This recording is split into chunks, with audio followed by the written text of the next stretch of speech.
Halo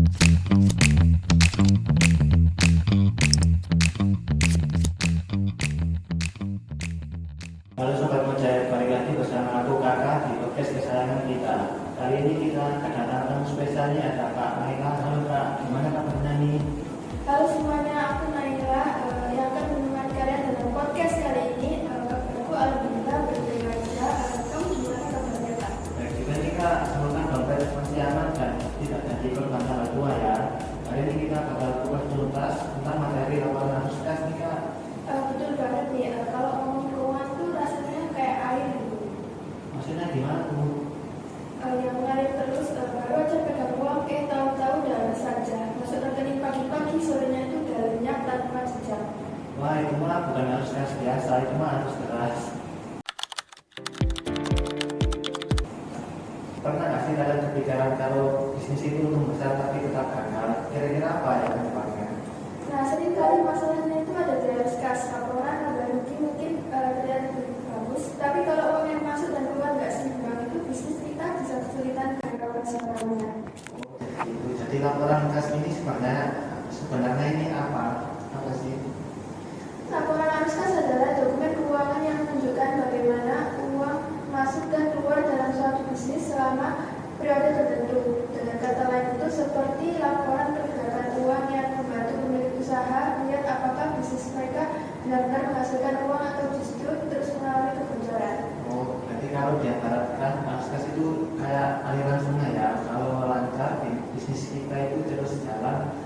Tapi kalau sumbat uang bisa banjir masalah keuangan ini. Betul banget Kak. Arus kas ini bisa memberi gambaran sebenarnya tentang kondisi keuangan bisnis. Bisa aja bisnis terlihat untung di laporan laba rugi, tapi kalau arus kasnya negatif itu tanda dulu. Ya, bayangkan ada bisnis yang setiap bulan ternyata laba tinggi, tapi ternyata semua uangnya ada di piutang dan mereka kesulitan membayar tagihan bulanan. Bisa berbahaya banget nih. Kalau kita lihat laporan arus kas, sebenarnya ada bagian-bagian yang penting untuk dipahami. Itu bisa dijelaskan apa aja sih komponennya? Jadi laporan arus kas terbagi menjadi 3 bagian utama. Yang pertama yaitu arus kas operasional dari aktivitas bisnis utama. Yang kedua yaitu arus kas investasi terkait pembelian atau penjualan aset. Dan yang ketiga yaitu arus kas pendanaan yang mencakup sumber pembiayaan seperti utang atau dividen. Nah, berarti kalau bisnisnya punya arus kas operasional positif itu tanda bagus karena artinya bisnisnya menghasilkan uang dari kegiatan utamanya ya Kak? Benar, tapi kalau arus kas investasi negatif jangan panik dulu.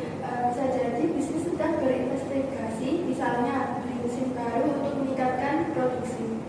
Tapi kalau arus kas pendanaan negatif itu gimana Kak?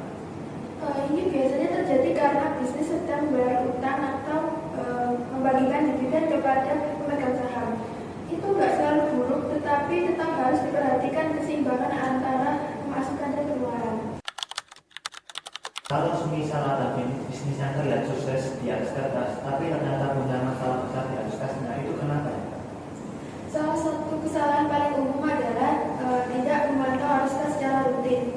Banyak pemilik bisnis yang hanya melihat laba rugi tanpa mengecek apakah mereka itu punya cukup uang untuk menjalankan bisnisnya. Ada juga yang terlalu cepat ekspansi tanpa menghitung apakah arus kas mereka itu mampu mendukung pertumbuhan bisnis itu. Atau yang paling sering terjadi nih, terlalu banyak utang. Kalau utang terlalu besar itu bisnisnya bisa kehabisan uang hanya untuk bayar cicilan dan bunganya. Nah, lalu bagaimana sih cara membaca dan memahami laporan arus kas itu? Pertama, lihat dulu arus kas operasional. Nah, kalau positif itu tandanya baik, tapi kalau negatif terus-terus bisa jadi bisnisnya itu nggak cukup menghasilkan uang. Kedua, cek arus kas investasi. Kalau negatif, lihat apakah bisnis sedang investasi dalam aset besar yang bisa memberikan keuntungan jangka panjang.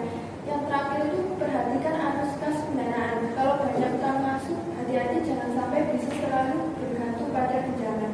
Oke, sebelum kita tutup nih, ada tips supaya arus kas tetap lancar nggak sih Kak? Tentu saja ada, yaitu yang pertama bisa dengan mencatat pemasukan dan pengeluaran. Yang kedua, siapkan dana darurat. Jangan langsung boros saat bisnis terlihat untung. Dan yang ketiga, hindari ketergantungan pada utang. Dan biar lebih gampang untuk mengelola. Mantap nih kalau dijalankan dengan baik ya teman-teman. Bisnis bisa cerdas, lebih stabil nih teman-teman. Jadi laporan antusias itu bukan cuma dokumen yang harus dibuat, tetapi benar-benar harus dipantau secara rutin biar bisnis itu tetap sehat. Oke, setuju banget nih, jangan sampai bisnis terlihat sukses tapi malah diam-diam kehabisan uang. Oke, cukup itu ya Kak. Makasih atas kesempatannya. Terima kasih telah mendengarkan podcast Keuangan Santai. Sampai jumpa di episode berikutnya.